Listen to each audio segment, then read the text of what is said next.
Greetings and welcome to TFT, Tarot for Today, Divine Dabblings with Oberon and Banshee. And this is me, Oberon, with Goth Tarot. It's my weekly look into shadow issues of our lives. We've recently changed the format. On the first Goth Tarot of each month, Banshee will join me and we will set out a program for maybe a special topic. So I'm going to review that special topic briefly right now. And that was from the Cries of the Soul's Oracle. And we pulled Inner Pain. So I'm going to review this briefly. First with the affirmation. I confidently embrace my internal torment. And the overall concept was really about people shunting aside certain feelings or expressions into a deep box within themselves in order to protect themselves or to be in denial of what these things really are. So I want to read from the Moving Forward section. This is our final week with Inner Pain. We're hoping everybody received something good from it. To create a new relationship with me, visualize how you reacted to experiences that disturbed you and ask yourself whether you're ready to confront that experience through a conversation with someone or changing a habit or project. Determine practical steps to take to accept who you are. For example, when something hurts you, write it on a piece of paper and shut it away in a box set aside for that purpose. Then, when you're ready, reflect on what you wrote. You can work on past wounds with an experienced person, but don't hold it against yourself if you still put things in the box and leave them for a while.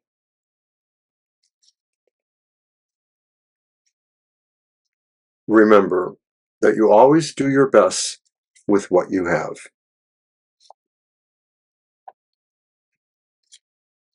All right.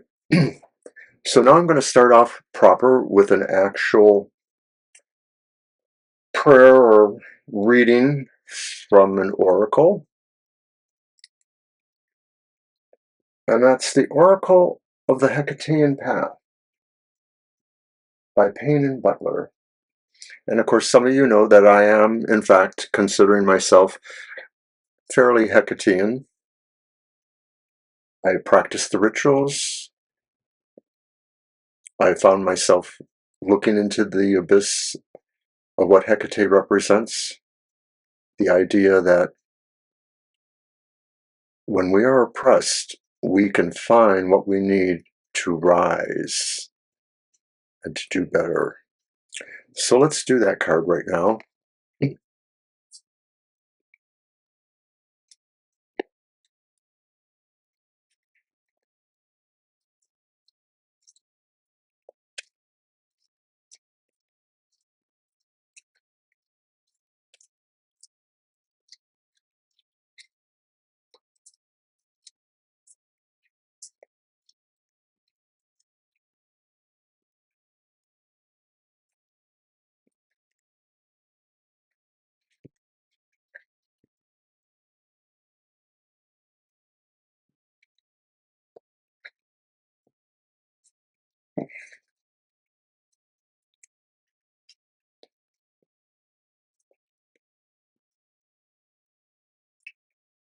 Brimo, the angry one.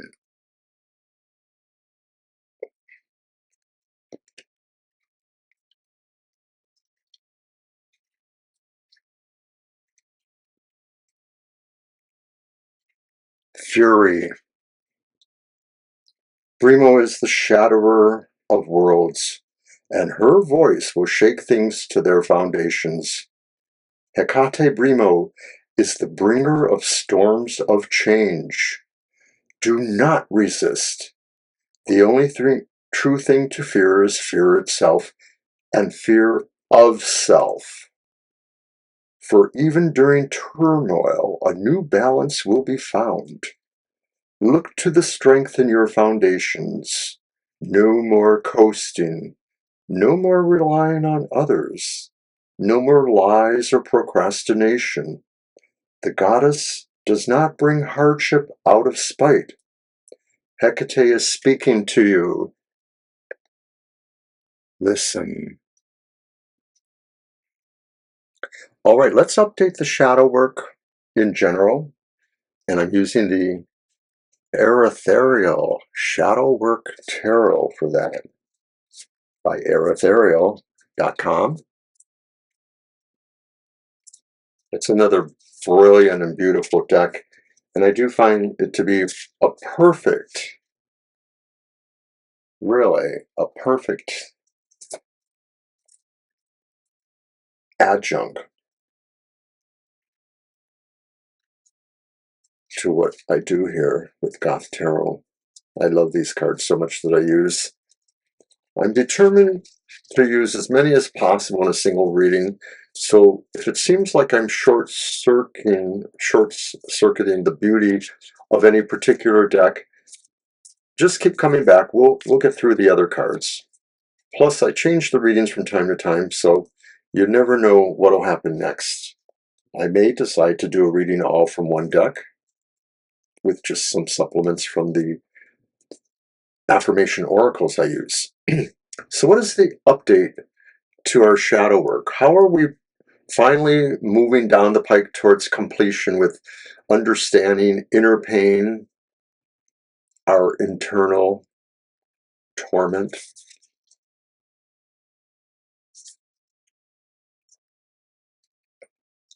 It's the Page of Pentacles. It's upright.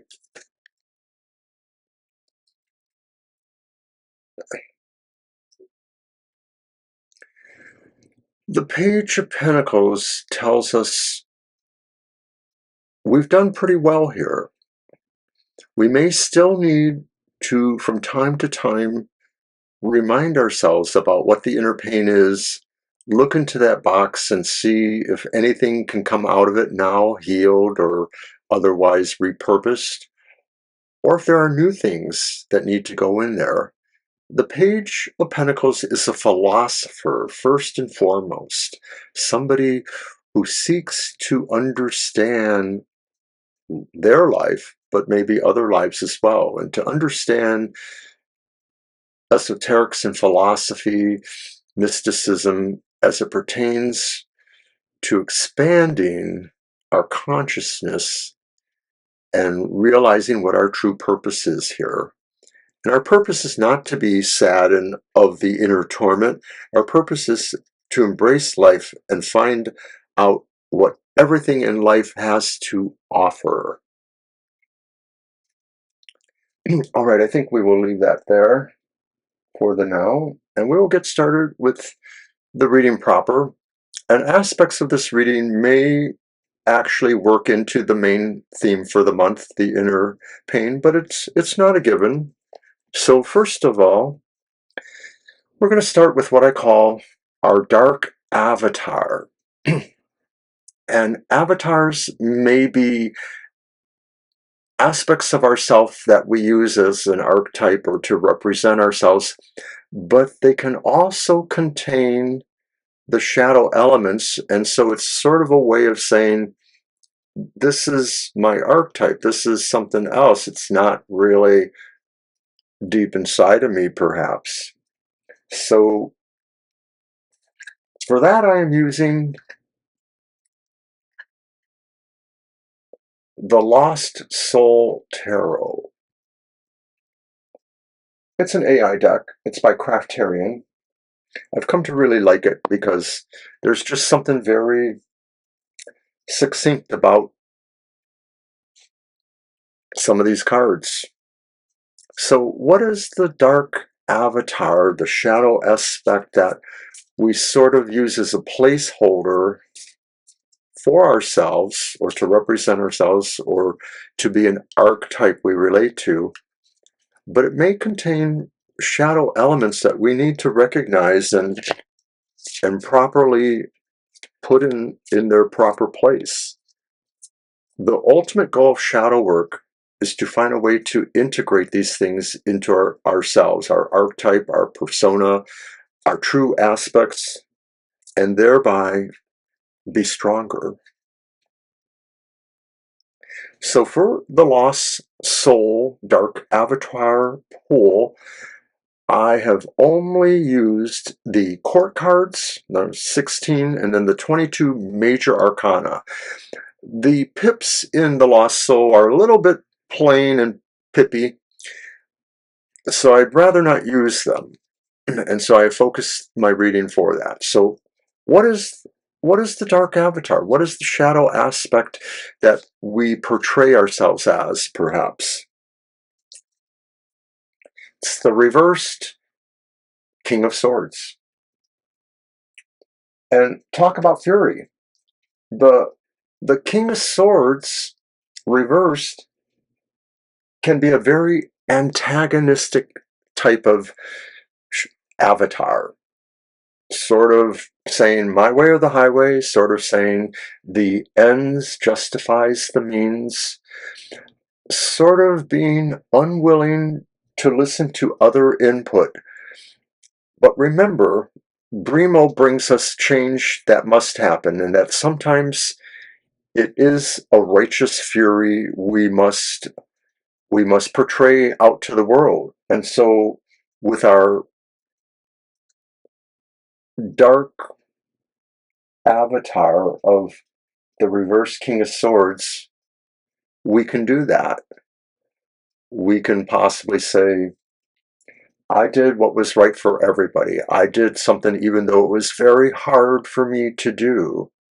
This may or may not actually be very helpful, but in understanding this about ourselves, perhaps we make greater progress realizing all the other things that we need to deal with better, incorporate better, find a different way to express that. So let's move on then. And now we're going to go to the dark trick. The things that we do that basically are distractions or trickery or deceit to hide or control how our shadow interacts with other people, to maybe dissuade them from seeing that as harmful to ourselves, things of that sort. So I'm using the Joker Tarot. I guess you can't see it here, we'll show it there. And the Joker Tarot is by Corrado Roy, who has done the magnificent artwork for The Murder of Crows, which I have often used here on Goth Tarot. And I like this idea of jokery, trickstery elements as they work through the shadow, because of course these things can be a part of our shadows, sort of enforcing bad behaviors or hiding better behaviors. What is the dark trick? What is it that we use to hide or deceive or deny that shadow?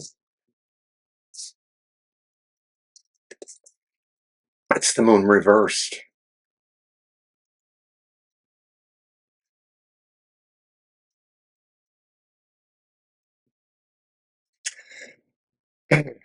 The moon reverse could be saying the trickery or the deceit we use is to pretend or to act or portray ourselves as knowing what's going on, as knowing the depths of our emotions, knowing the secrets, but maybe we're still inclined to want to hide them from others. Maybe we don't feel totally good with expressing what's really going on, and so we dodge to the idea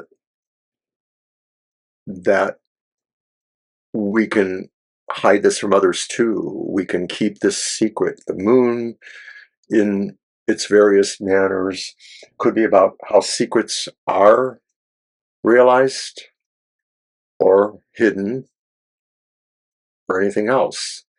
So we're using this dark trick. It's kind of like a plus minus. Well, I know, but I don't know. Well, I'll tell you, but I shouldn't tell you. The moon is about watery emotions and changing. The moon changes constantly. Every 28 days, it goes from one end of its pole to the other. So I can sort of see what's going on here. And combined with the dark's avatar, we're kind of infected a cage around ourselves or a mirror around ourselves that reflects some of these inner things we're hiding out to others, and maybe we're saying, that's not me, maybe that's you, you're just reacting to me. So how can we actually pull this all together? How can we reconcile these aspects of the avatar and the trick? We need to look to the dark horizon. The dark horizon can show us how we can own both of those qualities in a way that reconciles and perhaps evolves us. So for that, I'm using The Midnight Boulevard by Tabata.com, another brilliant, brilliant tarot of recent year or two.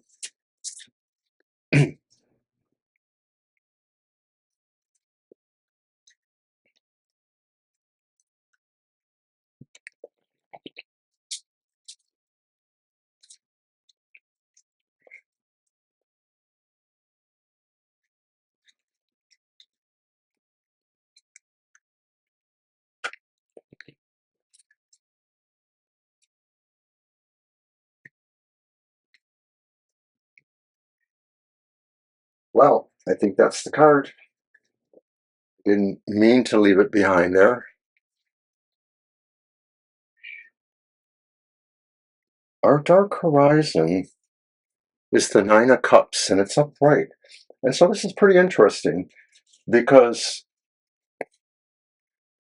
we have to find what brings us true happiness or pleasure, what it is we really want in our lives, and maybe find a way of realizing that as a wish that's fungible enough to be ongoing.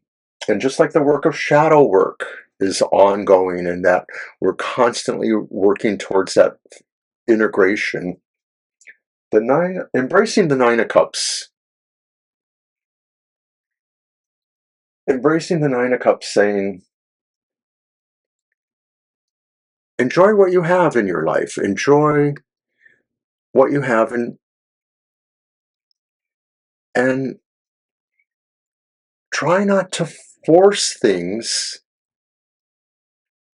or deny or project things that you really want for yourself.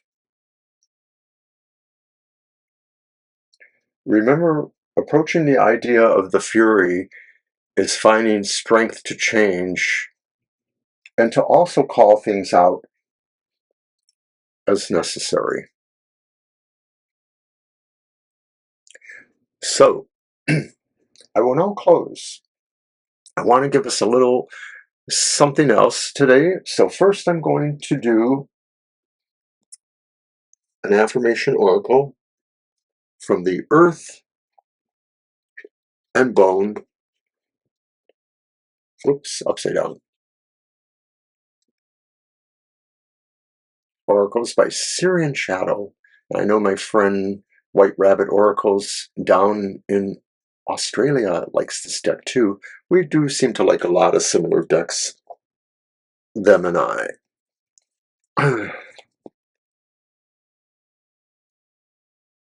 All right. the Earth and Bone Oracle.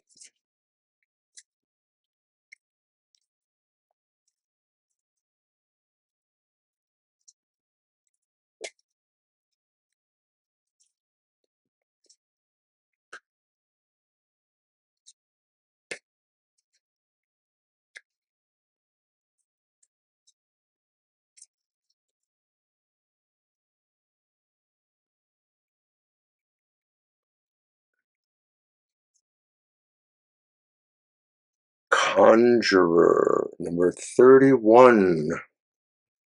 Higher self, subconscious, influencing creation.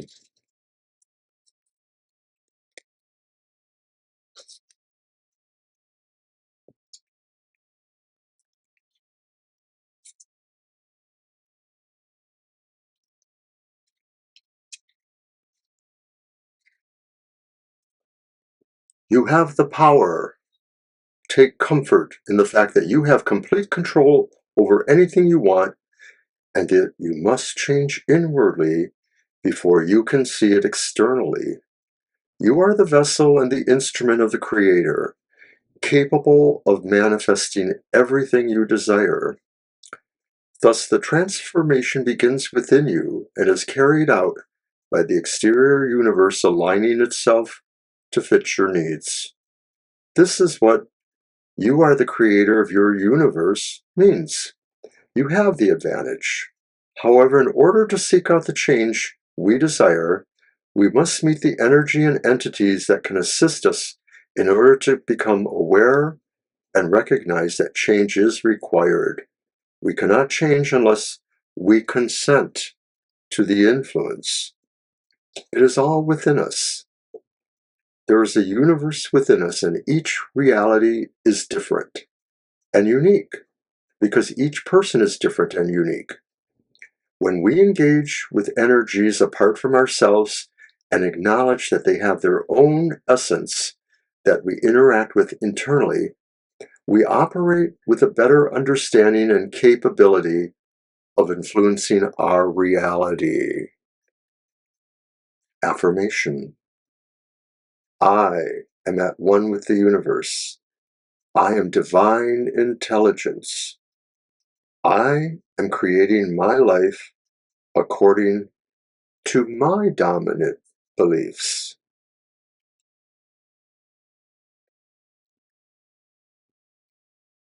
So I want to just let us look at those for a moment and realize that a lot of dealing with inner pain was ultimately coming around and realizing that you just needed to press forward. You just needed to do for yourself. You needed to reach in and find your inner fury or your inner love of things. Don't be cruel. Don't blame others. You are the one. You are the conjurer. So I'm going to close with one extra little thing for us today. I have a newer oracle that I haven't used a whole lot yet, but I want to use it today for this. It's the Cosmic Crossroads. Let's show it over here. And there'll be a little bit more of a meditation in it. So I'm going to do that for us now as we say goodbye. I want to thank everybody for watching. And don't forget to support us any way you can. Our daily oracles, cards of the day, are on YouTube. That's an enhanced version. But also it's on Threads, Bluesky, Facebook, and Instagram.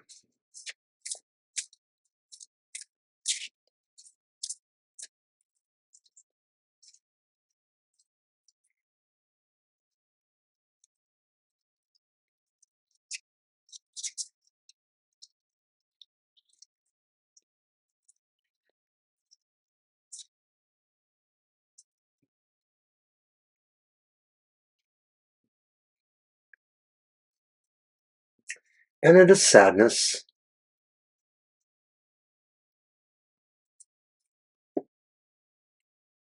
I'm going to put the sadness right there.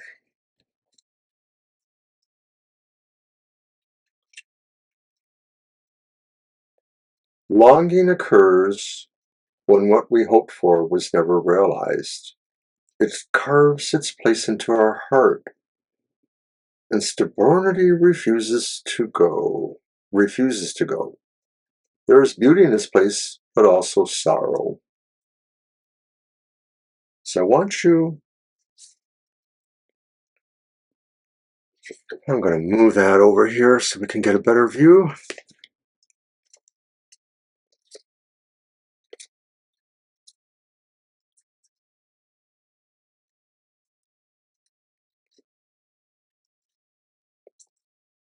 Relax now and breathe in as deeply as possible. Expand your chest and very slowly release the breath.